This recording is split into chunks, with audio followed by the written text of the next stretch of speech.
Escúchame. Cierra tus ojos pronto. Alguien está en la ventana o llamando a la puerta. O quizás no. Se oyen ruidos en casa. ¿Escuchaste? ¿Hay alguien a tu lado? La silenciosa noche todo lo esconde. Él está cerca. Y me pregunto, ¿qué se rompe en el alma de un hombre para llegar a matar? ¿Qué ha ocurrido en su corazón para cruzar los límites del tabú ancestral? ¿Qué lo ha conducido al día de autos? Les habla Francisco José Fernández Cruz Sequera y les doy la bienvenida a este programa en el que recorremos la naturaleza del crimen y del criminal. Comenzamos. Buenas noches. Una vez más volvemos a encontrarnos en un nuevo programa. Parecido a otros muchos. Y distinto quizás a todos ellos. Una vez más nos volvemos a encontrar el horror en la fuente más lejana que podamos imaginar del mismo. El horror era su propia madre. Quizás el dolor que nos produce la idea de una madre asesina. Lo horroroso del caso. La frialdad con la que lo llevo adelante. Nos hace pensar que quizá nuestra crispación no es más que una mera teoría frente a la realidad del crimen. Como decía Dostoyevsky en Crimen y Castigo, aquí lo que hay son sueños librescos. Lo que hay es un corazón crispado por la teoría. Pero a pesar de las muchas semanas que llevamos, y meses, y ya años, si caemos, si nos damos cuenta, a pesar de los muchos crímenes a los que nos hemos enfrentado, cuando el crimen que tratamos es el de una madre sobre sus hijos, siempre nos deja una profunda huella y una marca que resulta difícil, muy difícil, de borrar. Esta noche nos ocupamos de la envenenadora de Melilla. Fría, extremadamente fría, cruel, extremadamente cruel y sin arrepentimiento. Escuchemos la narración. Cuando tienes un problema o necesitas asistencia jurídica, no buscas soluciones estereotipadas. En Sequera Abogados privilegiamos la atención personal e inmediata. derechopenal.es. Llámenos al 91 770 86 33 o venga a vernos a la calle Orense 27, escalera A, quinto izquierda, junto al Paseo de la Castellana. Sequera Abogados, ética profesional y experiencia a tu servicio.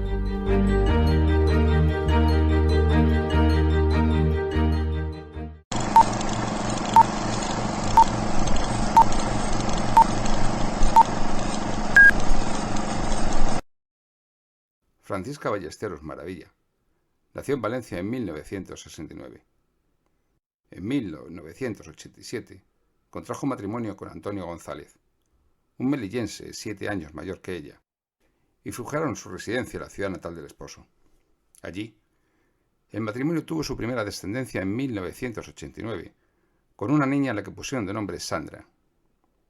Al año siguiente, nació Florinda, que falleció el 4 de junio de 1990, a los 6 meses de nacer, y con los festejos del año 1992, nació el ansiado varón, Antonio.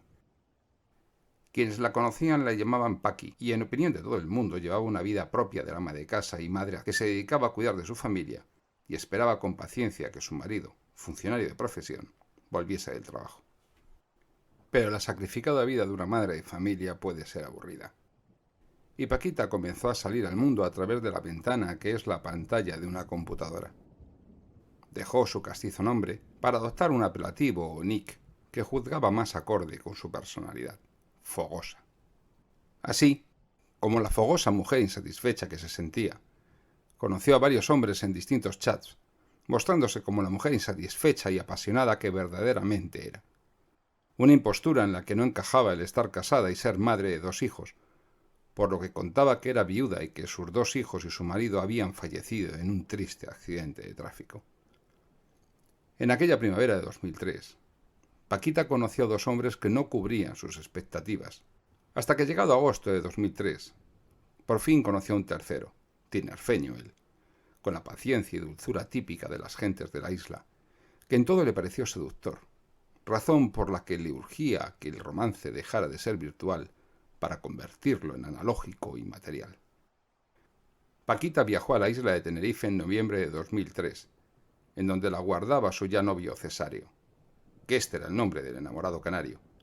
Creía a Paquita mujer viuda sin hijos, y tras dar rienda suelta a su amor en un hotel de la localidad, le pidió unir sus vidas en feliz matrimonio. Por supuesto, ella aceptó, para lo que planearon que Paquita trasladase su domicilio a la isla. Pero para ello Paquita solo tenía que solucionar unos asuntillos en Melilla, más concretamente la venta de un piso, le dijo al encandilado novio, ya con anterioridad a su viaje al archipiélago, y simultáneamente las interminables horas de chateo romántico. Paquita había comenzado a solucionar algunos de sus problemillas. El 6 de octubre de 2003, Antonio, marido de Francisca, ingresaba en la UBI del Hospital Comarcal de Melilla y el 12 de enero de 2004 fallecía por un fallo multiorgánico por intoxicación, aunque su muerte se atribuyó a un infarto de miocardio. Pero la desgracia se había aposentado en esta pobre familia. Poco después cayó enferma su hija Sandra. La suegra de Paquita, abuela de la niña, cansada de recibir evasivas que le impedían visitar a su nieta, se personó en la casa el 4 de junio de 2004 y se llegó hasta el dormitorio donde encontró a Sandra agonizante, postrada en la cama y respirando con dificultad. La niña intentó decirle algo a la abuela, pero le fue imposible articular palabras que pudieran entenderse. Paquita le dijo a su suegra que el médico había visitado a la niña y le había dicho que se recuperaría. No quedó contenta con la situación, y la abuela hizo que su hijo Ricardo, tío de Sandra, llamara a una ambulancia, ingresando a la niña en el hospital con grave insuficiencia respiratoria, shock con cianosis en las extremidades e infestación por hongos en el tracto digestivo. Sandra ingresó a la 1 de la tarde, y se certificaba su fallecimiento a la 1:30 por insuficiencia hepática y fallo multiorgánico masivo. Y como las desgracias nunca vienen solas, y no hay 2 sin 3, que dice nuestro refranero, al día siguiente, 5 de junio de 2004, Antonio, de 12 años, el hijo menor, ingresaba en el hospital con los mismos síntomas que su hermana Sandra, aunque enmarcados en un cuadro de menor gravedad. En sus analíticas se encontraron restos de inductores del sueño y de diversas benzodiazepinas. Ante la similitud de síntomas entre los 2 hermanos, se ordenó una autopsia de Sandra en la cual se encontraron restos de cianamida, sustancia que compone un medicamento denominado Colme, utilizado para tratar a los enfermos alcohólicos y que se elimina totalmente del organismo a las 6 o 12 horas después de ser ingerido. Y se procedió a la exhumación del cadáver de su marido Antonio, cuyo cuerpo también presentó restos de sedantes. Francisca Ballesteros fue detenida el 8 de junio de 2004 y le tomaron una primera declaración, en la que ésta atribuyó la intoxicación de sus familiares a unas fumigaciones que se estaban llevando a cabo en el entorno.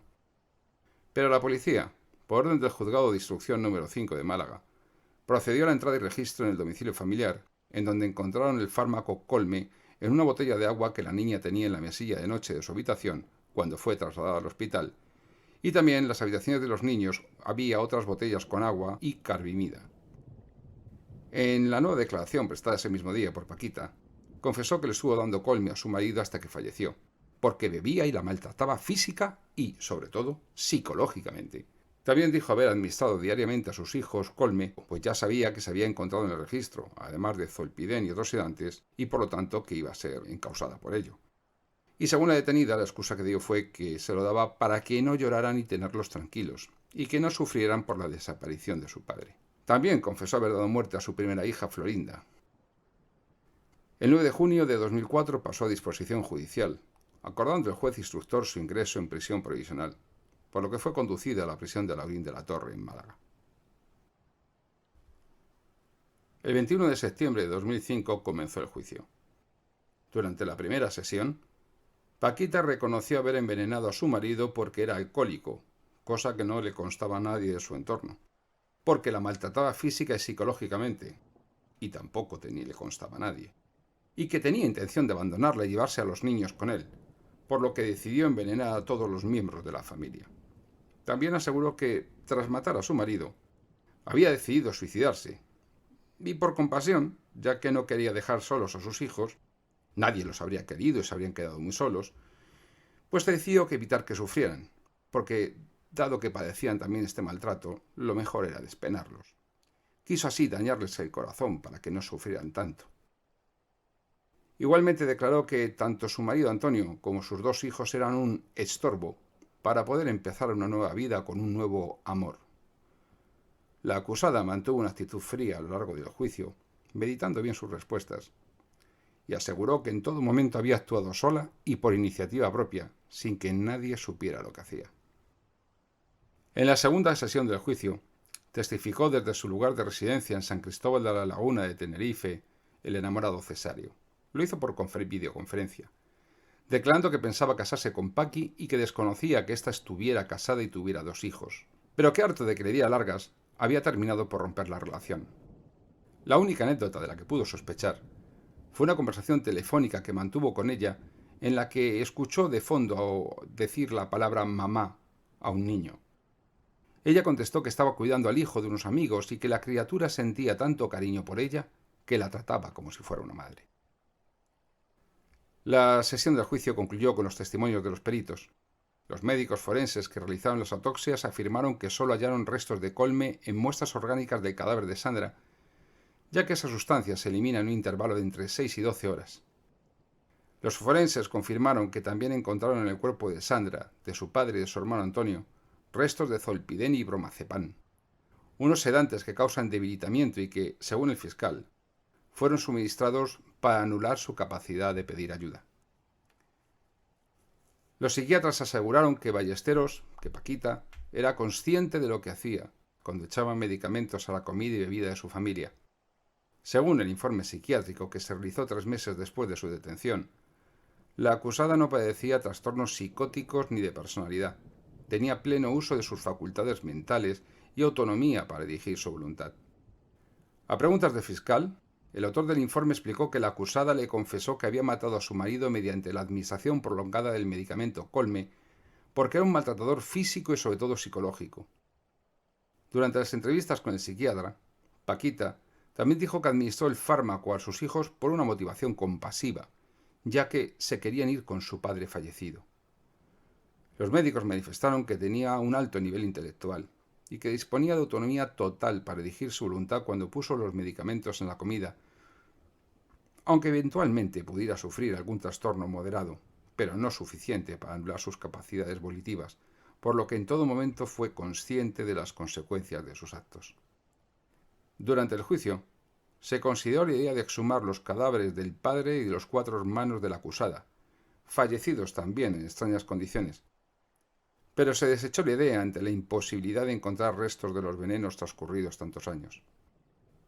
Algunos familiares de Paquita que asistieron al juicio se enfrentaron con los parientes del fallecido marido, defendiendo la inocencia de la acusada.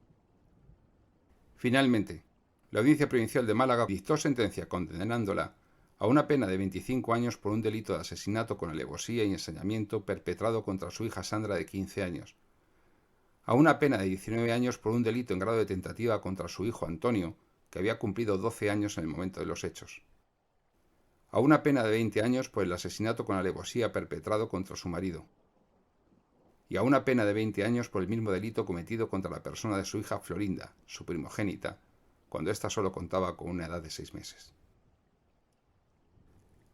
La Sala también condenó a la acusada a indemnizar a su hijo vivo con más de medio millón de euros, debiendo abonarle 180.000 euros por la muerte de su hermana Sandra, 130.000 euros por la de Florinda, 200.000 euros por la de su padre y 11.390 euros por los perjuicios sufridos en su persona, que requirieron un periodo de 8 meses de recuperación.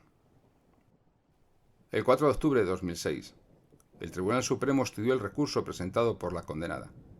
La Sala de lo Penal estuvo compuesta por Enrique Bacigalupo, como ponente, Perfecto Andrés Ibáñez, Ramón Soriano, José Antonio Martín Pallín y Miguel Colmenero. La sentencia de los magistrados de la audiencia fue ratificada y Francisca Ballesteros fue condenada a cumplir 84 años de prisión por 3 delitos de asesinato consumado y otro en grado de tentativa.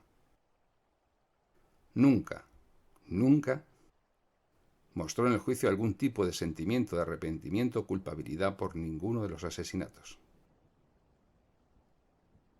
El caso de Paquita Ballesteros Maravilla nos retrata al pasado. Se trata de una de esas asesinas tradicionales que envenenan en solitario sin enredar a otros como pueden ser amantes o matones a sueldo. Una asesina en serie autosuficiente, cuya historia es similar a la de cualquier otra envenenadora de siglos pasados, salvo por la circunstancia de que conoció a su amante por internet. La envenenadora de Melilla era, como casi todas las envenenadoras, una ama de casa y madre abnegada, que cuidaba de su aparentemente enfermiza familia al tiempo que los exterminaba. Todo ello, bajo una apariencia de normalidad, apariencia que, como decía Otto von Leisner, una mujer que vive fiel y feliz dedicada a su propio hogar teje hilos de oro en el destino de sus hijos. Aunque es evidente que von Leisner nunca conoció a una víctima del heteropatriarcado machista como Paquita, la envenenadora de Melilla. Contar con la mejor asistencia jurídica es una garantía para tener una vida más tranquila y segura. Si su pareja se rompe, necesita velar por sus derechos y su patrimonio y el de sus seres queridos. Desde Sequera Abogados ponemos a su disposición un despacho jurídico con verdaderos especialistas en el derecho de familia. Profesionales altamente cualificados en divorcios que prestan un completo servicio de asesoramiento y defensa legal. Sequera Abogados, llámenos al 91 770 86 33 o venga a vernos a la calle Orense 27, escalera A, quinto izquierda.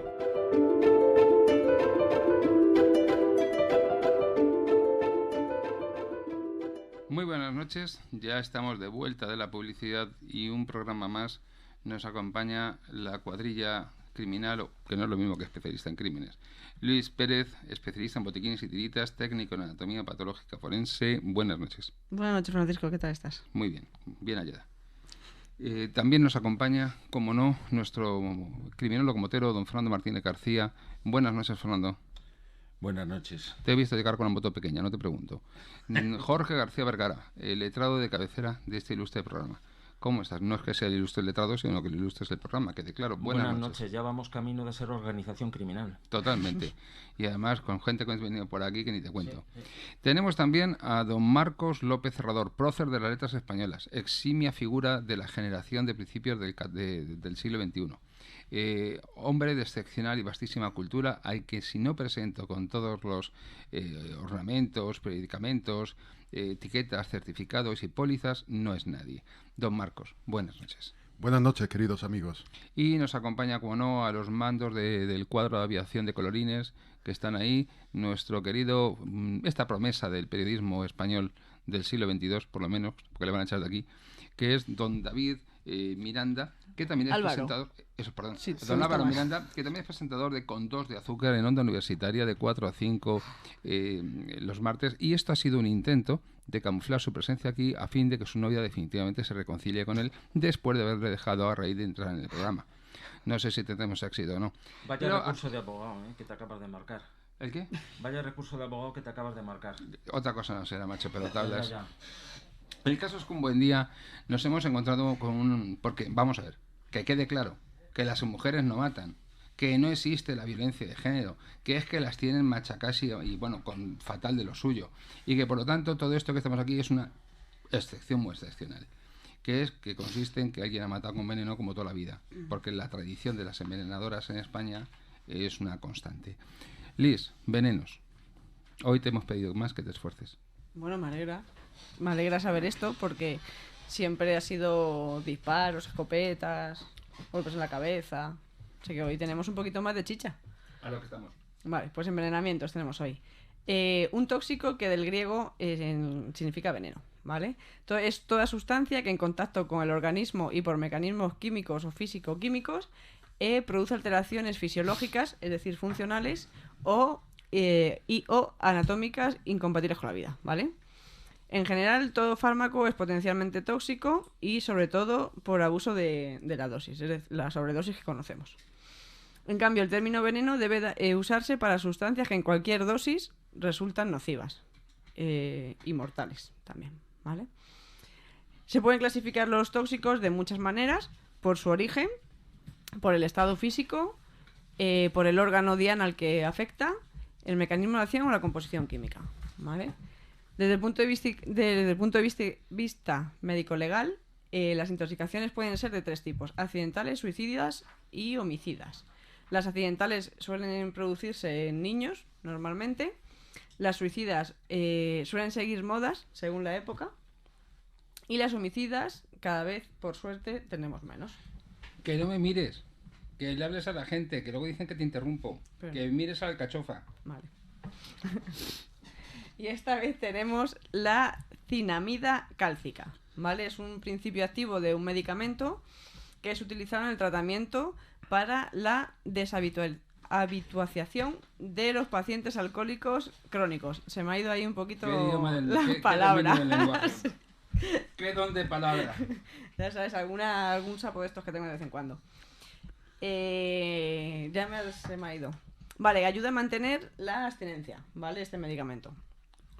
La cianamida cálcica es metabolizada en el hígado, con lo cual puede llegar a saturarlo y se metaboliza en el hígado y se elimina por las vías renales, ¿vale? Que también se ven afectados los riñones con la sobredosis de este medicamento. La dosis en tratamiento es de unos 50 a 80 gramos por día en 2 dosis. Y esta dosis debe darse siempre sin consumo de alcohol, ya que la mezcla del alcohol y el medicamento es mortal. Con lo cual es un medicamento bastante fuerte, ¿vale? La sobredosis produce fallo hepático y renal. Las disfunciones en el hígado tienen una consecuencia bastante fuerte. Tiene los efectos que produce en el hígado, bueno, en el hígado y en general en el cuerpo. En el hígado en concreto, lo que hace es que no procesa adecuadamente la bilirrubina. Estoy un poquito espesa.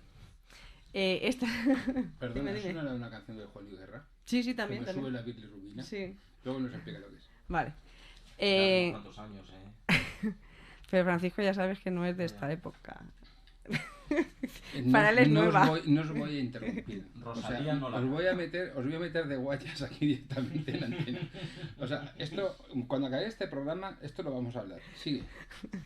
Bueno, pues la bilirrubina se acumula en la sangre y lo que produce es la ictericia, que es este color amarillo que tienen muchos enfermos cuando tienen problemas de hígado. Se nota en la piel y en los ojos también. Además, el hígado no sintetiza la cantidad suficiente de proteínas que intervienen en la coagulación sanguínea y se producen hematomas y sangrados. La presión venosa es alta y se le llama la hipertensión portal, que la hipertensión portal es aquella que se produce en la vena porta, que es la que recoge toda la sangre de las vísceras y del abdomen y pelvis y la sube al hígado, que también es peligrosa esta hipertensión.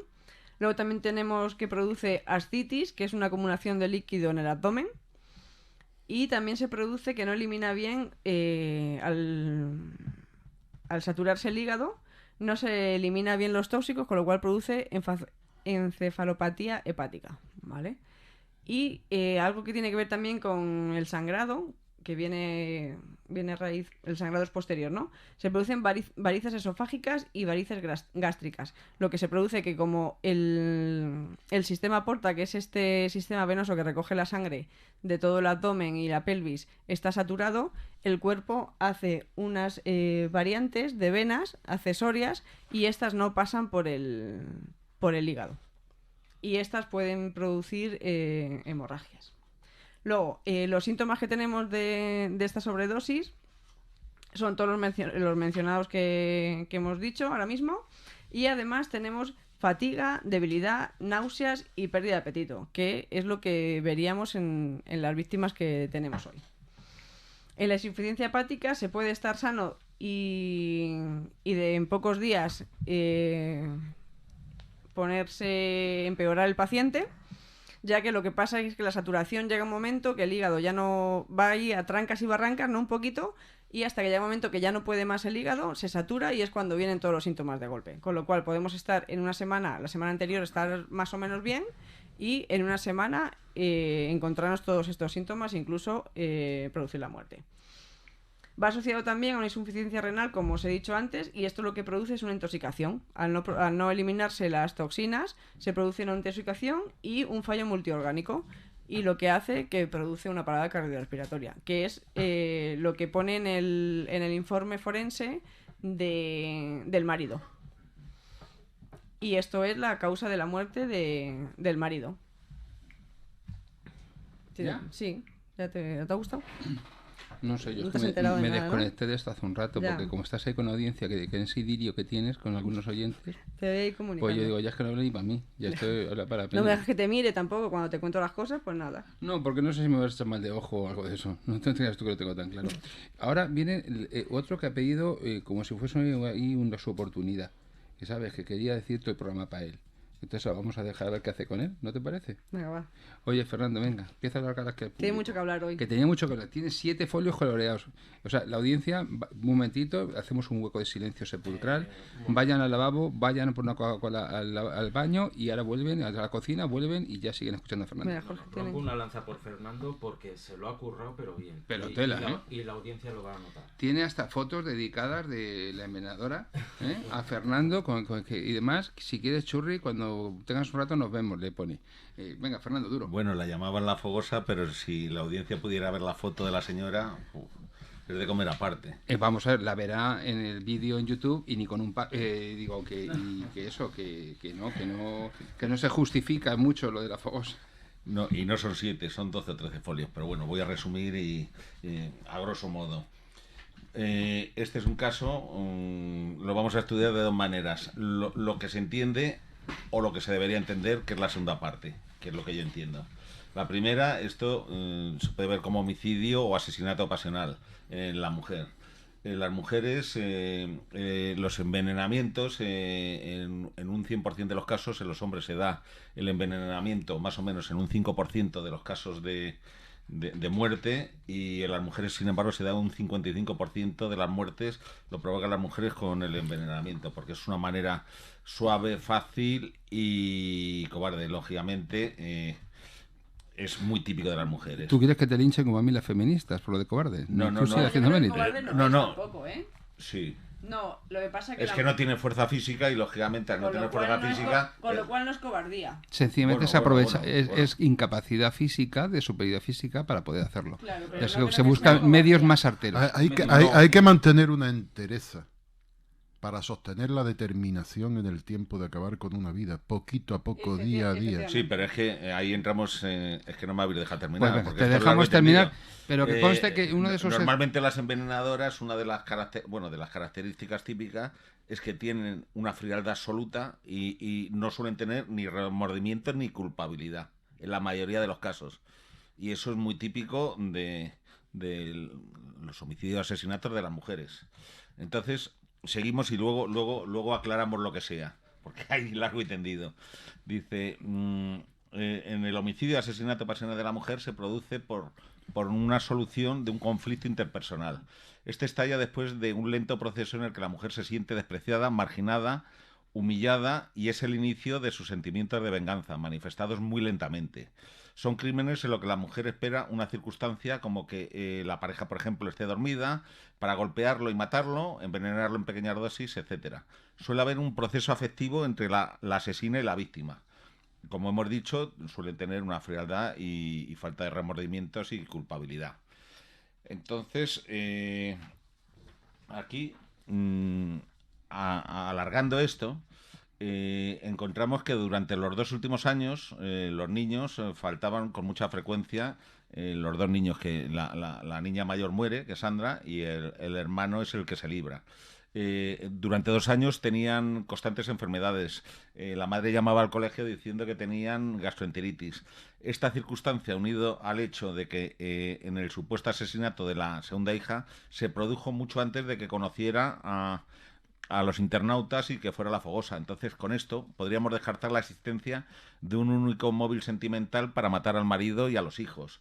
Entonces, lo que se plantea es la hipótesis de que la acusada sufra el síndrome de Munchausen. Pero, ojo, en la variación de por proyección, que es nueva, o como se llama, a ver, porque tiene el nombrecito, o por poder. Entonces, ¿qué es esto? La variación de, el síndrome de Munchausen por proyección o por poder. Es una variante de la hipocondria. Es una persona que padece, que lo padece, necesita que otros sean los que se sientan enfermos y no él mismo. Es una perturbación básicamente femenina. Y no es que yo ataque, es que así está recogido por el DSM-4 y el DSM-5, que luego, puedo decir dónde se encuentra. Eso no es lenguaje inclusivo, ¿eh? Eso no va a ser el uso de la E y esas cosas, ¿eh? Ya, bueno. Seguimos, porque luego comentamos por qué. Los representantes típicos de la enfermedad normalmente son madres envenenadoras o abuelas que asfixian a los nietos, que aparentemente dan la impresión de estar siempre intentando complacer a los demás. Hacen ver que sufren mucho con la enfermedad de sus familiares y no se separan de su lado, al tiempo que les están suministrando pequeñas cantidades de veneno. Tienen una especie de enganche al sufrimiento y al ser los protagonistas del mayor número de desgracias. El cuadro clínico de estas personas que sufren este síndrome suelen ser padre, madre, tutor o cónyuge, y la víctima suele ser un niño o un adulto vulnerable. La mayoría de los casos involucra la inducción de una enfermedad física. La preponderancia femenina puede ser atribuida a que anima a la mujer a buscar la compasión y la ayuda de otros, el cual coloca a la mujer a cargo del cuidado primario que va a tener el niño o el familiar, pero más o menos minusválido, que no es que sea minusválido, sino que no tiene defensa. Este síndrome se observa la relación de un desorden de la personalidad o psicopatología de los padres y una situación social como lo es el maltrato infantil. Todavía no existe un total acuerdo sobre la descripción del síndrome. Aquí en el caso vemos que el informe psiquiátrico dice que está en plena facultad Hoy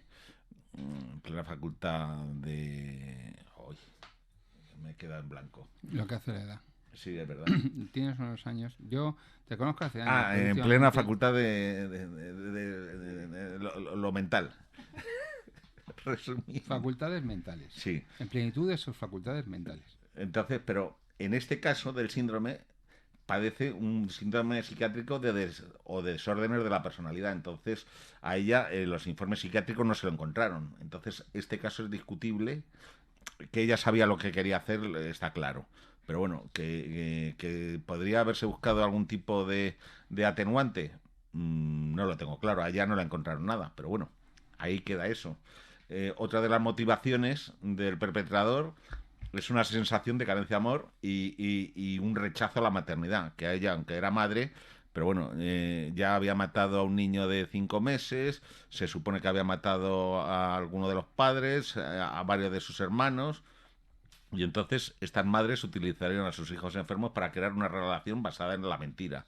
En este caso, ella mentía constantemente con los últimos casos de internet, que a todos decía que ella era una mujer separada, a unos que tenía hijos y otros que no tenían hijos, pero que vivían con el padre. Y luego, resumiendo, para los que les gusten el manual de trastornos mentales y disociaciones, en el DSM-5 se puede encontrar en el apartado 301-51 y el DSM-4 en el TR con el nombre de trastorno facticio por poderes, aunque son muy controvertidos porque no se ponen, los especialistas no se ponen, aunque está recogido, pero no se ponen de acuerdo porque no es una enfermedad detectable, es una enfermedad como muy moderna y entre ellos mismos no se ponen de acuerdo en las características propias de ello, aunque el DSM-4 reconoce que no hay incentivos externos que justifiquen el comportamiento, por ejemplo, una ganancia económica, ni la persona lo hace para lograr un beneficio personal. Un momento, Fernando. Llevas varias veces citando el DSM 4 o 5. Habrá muchas personas entre la audiencia que no sepan lo que es. ¿Te importa explicárselo? Pues el DSM son las siglas en inglés del manual de... El Breviario de Manual Diagnóstico Psiquiátrico, ¿no? Mentales, más o menos. Sí, es una especie como de catalogación de enfermedades por síntomas con un código que las identifica, algo así. Sí, Vale. El 4 era el antiguo, que es el que, hasta que salió el 5, que es más o menos reciente. En España siempre el O2S y el CIE, que es la versión europea Y de del la Organización DSM. Mundial de la Salud, efectivamente. Lo que pasa es que el CIE es Mucho más escueto. marginal y Sí, mucho más escueto, esporádico. y no se actualiza con la actualidad que tiene el DSM. Ni tan completo, Sí. tampoco. Sí. Efectivamente. Bien. Y más o menos eso resumiendo. ¿Estás Luego acabando el primer folio o ya o esto ya...? No, ya se me ha acabado las Menos mal, alcalinas menos mal. Lo demás lo dejo... Parecía el conejito de Duracell, digo, y que no se acaban nunca las pilas. Cuéntanos algo, Jorge. Pues mira, cuando has dicho antes lo del lenguaje inclusivo, yo me acordaba de Shakespeare y me acordaba de Hamlet cuando decía fragilidad tiene nombre de mujer. Madre mía, cómo haya que empezar a cambiar cosas como estas. Pues sí. Bueno, que... Bien, y respecto de esto... Háblanos de la parte sí, jurídica del Sí, asunto. tomando el hilo un poco, retomando el hilo de lo que bastante bien has ¿Por qué no puesto, se puede Fernando. juzgar? ¿Por qué no se le puede juzgar por los muertos aquellos, los 9 muertos que hay por ahí danzando, que no se le condena, que se ha cargado toda la familia y parte de la de los vecinos? Pues porque no se puede demostrar, porque ya no se hallaban restos de sustancias en los cadáveres, entonces no existía la constatación fehaciente de que se había producido un delito Pero de envenenamiento. Hay indicios. Ya, pero el cuerpo del delito no tiene ni un solo resto. Pero se puede condenar por indicios criminales. Vamos a ver, los meros indicios no sirven en sí para una condena penal. Tienen que estar ligados a un hecho verdaderamente constatable. Una prueba Es decir, que en derecho penal ni testigos de referencia ni pruebas de indicios. Son solamente... Por sí solas no valen. Por sí solas nunca. No, Siempre no, tiene no, que haber no. pruebas directas. Exacto. Sean de orden material, de orden testifical. Sí es cierto que en determinados supuestos el testimonio de un solo testigo sí puede valer. Pero para no es un fundamentar. testigo de referencia, es un No, testigo es un directo. testigo directo. Exactamente. Que Entonces, rompe la máxima testis unus testis nullus.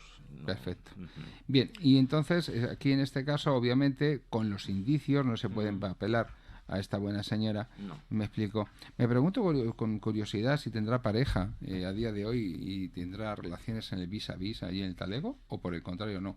No sé, pero estamos ante, fíjate, no lo hemos mencionado y lo mencionamos en uno de los programas. Estamos en un caso de viuda negra.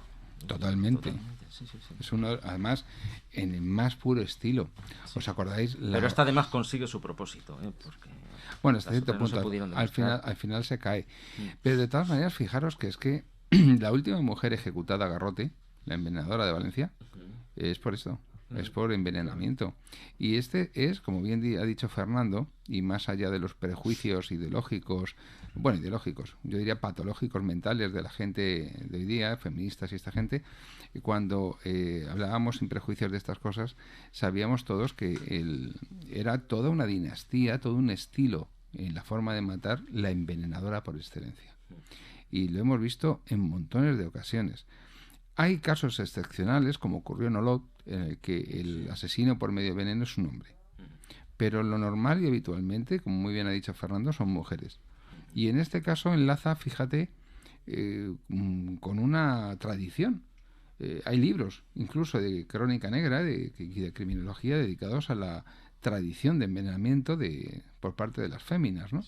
Una manera de suplir su inferior fuerza física, su inferioridad física, y de suplementarla para poder dar muerte a aquellos aquí próximos, siempre a quien desean. Porque además, Fernando... Sí, pero no viene de ahí la tradición. ¿De dónde viene? Pues la tradición viene porque de tiempos inmemoriales, hablamos de miles y miles de años, el hombre era el que salía a cazar y traer la comida, y la mujer es la que se quedaba en casa preparando la comida y tal. Entonces siempre ha tenido el cultivo de plantas, la agricultura, la comida, y ha manejado, pues eso, plantas raras, tipo las brujas, el beleño y demás, que no vamos a entrar, cicuta y demás. Se han tratado en el programa, además, con el caso entonces, del crimen de Almansa, por ejemplo. Hablamos de miles y miles de años que la mujer está ligada, queramos o no, con la cocina. Entonces, Y claro, con la tradición brujeril.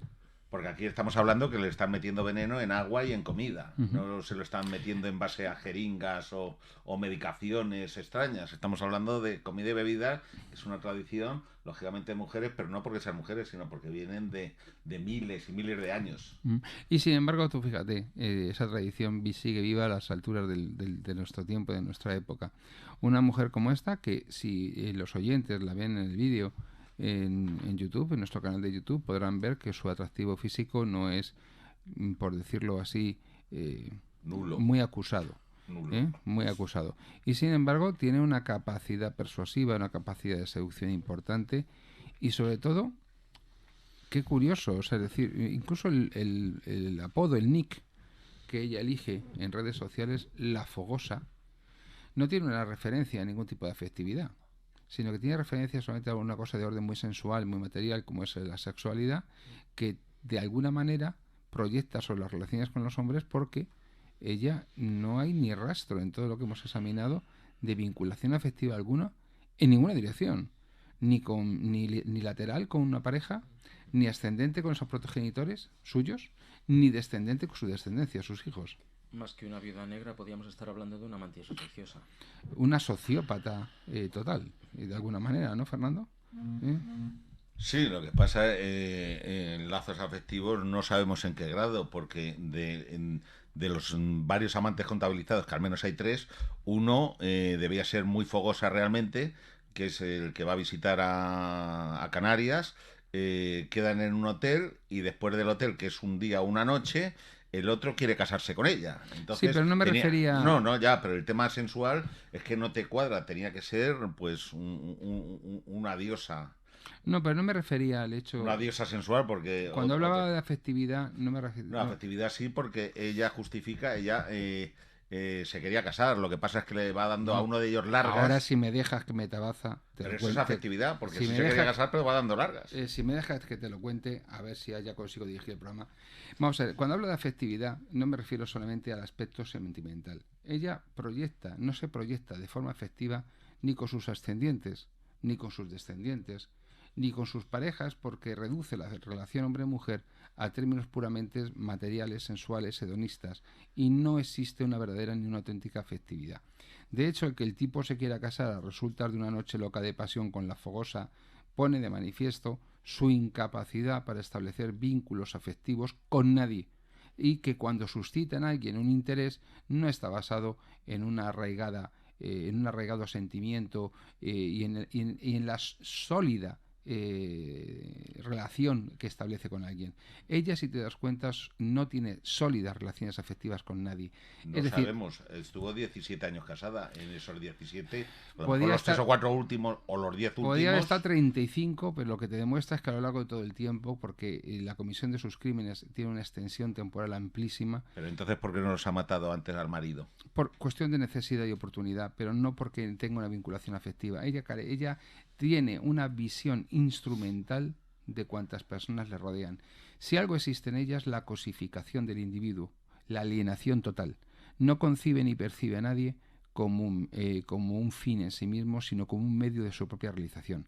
Y eso es lo que la convierte en una persona con un acusadísimo trastorno antisocial de la personalidad que antes llamábamos psicópata. De hecho, ella no es una psicótica, se dice claramente que puede padecer algún tipo de trastorno, que es alguna cosa que muy probablemente tengamos los 5 que estamos aquí mismo sentados, algún tipo de trastorno seguro. Pero ese trastorno no nos priva de nuestra capacidad intelectiva, volitiva y cognoscitiva y no altera nuestra responsabilidad penal ni nuestra imputabilidad, precisamente porque entendemos, conocemos y queremos lo que hacemos. Y en este caso esta señora es exactamente así. Lo que pasa es que yo tengo una duda, porque si mata años anteriores no me acuerdo si era un niño o una niña de 5 meses, ¿para qué tiene los siguientes con el marido? Por esa misma cuestión de instrumentalidad. Tenerlos para no utilizarlo o terminar Perdón, a pero- medio o largo plazo perdón, pero- para volverlos a matar. Precisamente por instrumentalidad, porque en el momento en el que los tiene, o son la consecuencia no querida de una relación, o son la consecuencia querida buscando como medio para con la consecución de un fin con el marido, que puede ser el afianzamiento de la relación, o puede ser una manera de anclarlo a esa relación. El día que no necesita ni precisa ni el ancla, ni el barco anclado, liquida el ancla y liquida el barco, liquida el marido y liquida el hijo. Es decir, ella no tiene nunca, en ningún momento, ni en la narración que hemos hecho, ni hay indicio, ni rastro, ni prueba alguno de que esta persona sea capaz de desarrollar ningún tipo de sentimiento hacia nadie. No me cabe la menor duda en esa confusión que el público tiene hoy día, hoy día casi siempre, entre sensación, estado de ánimo, sentimiento. Son cosas muy distintas. Y emociones. Las emociones, los sentimientos, los estados de ánimo y las sensaciones son cosas distintas. La sensación placentera, la sensación dolorosa, no es lo mismo que la emoción viendo una película. Uno puede tener un estado de ánimo muy triste porque ha fallecido un familiar y eso no le impide amar a otra persona. Es decir, sentimientos, emociones, sensaciones, estados de ánimo son cosas que el personal en algún momento debería distinguir, a ver si así alguien cuando se cepilla a otro se entera que lo que tiene es una sensación erótica, placentera, festiva, si lo es, pero que eso no es lo mismo que el amor. Y que el amor, que es la vocación de darse al otro, es decir, vocación a una profesión, es amor a un oficio, vocación por una carrera literaria, vocación por esto, es decir, viene de la palabra latina vocatio, que significa llamada.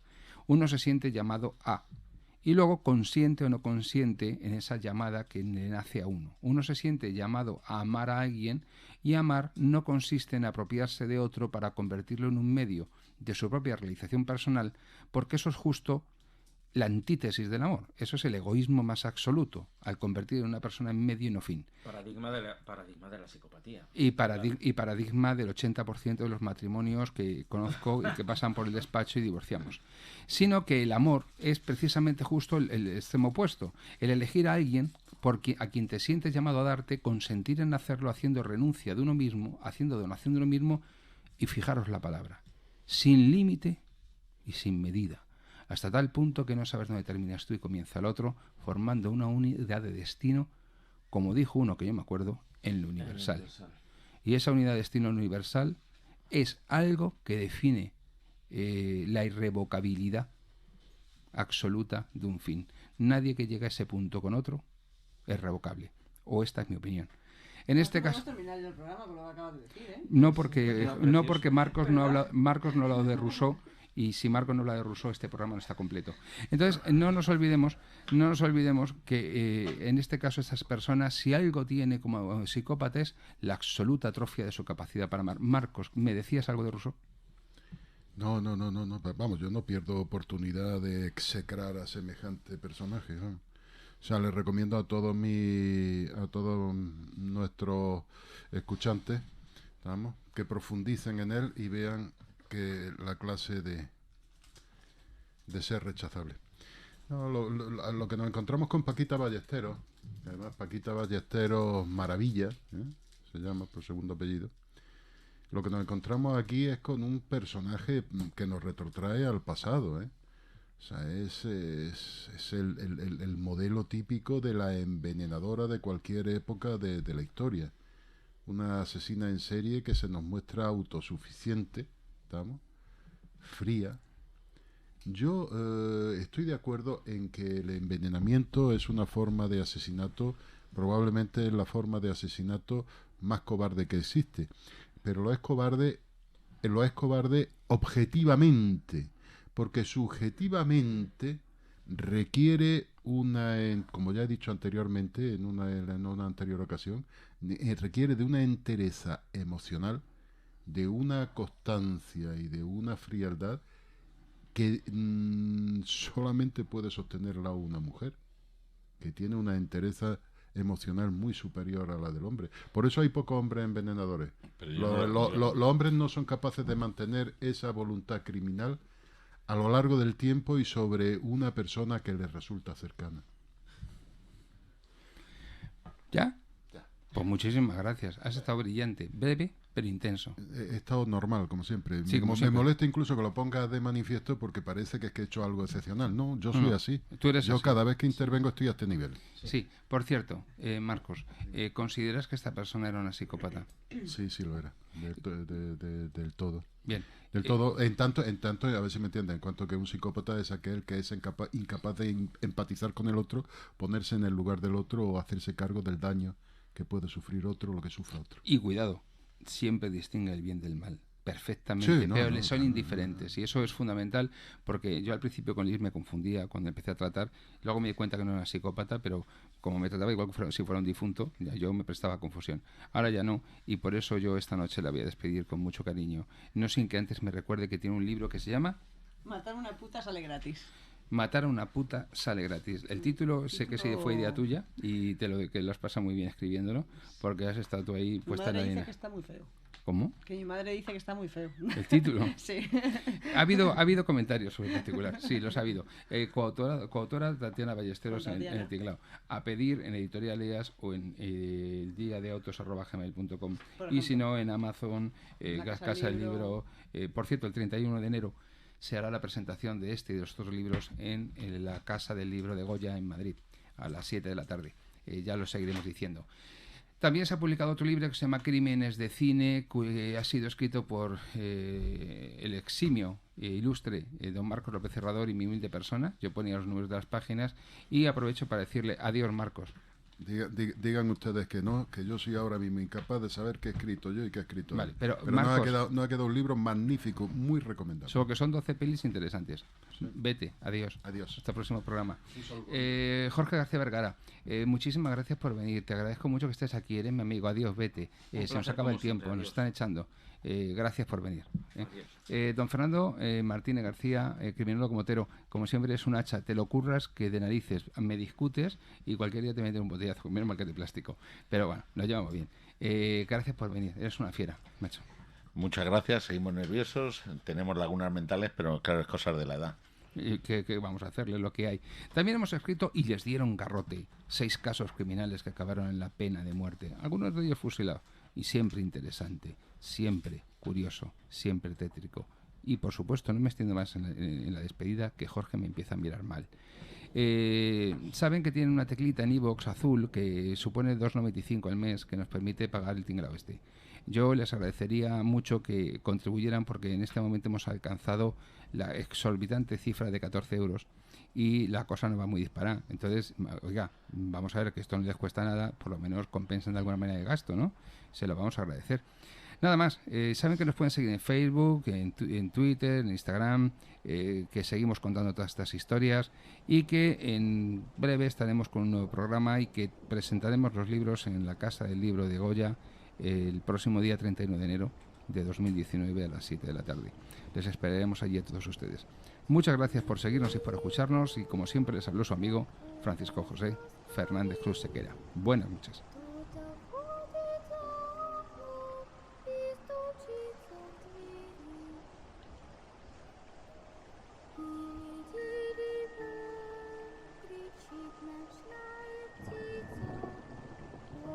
Уже пробрал.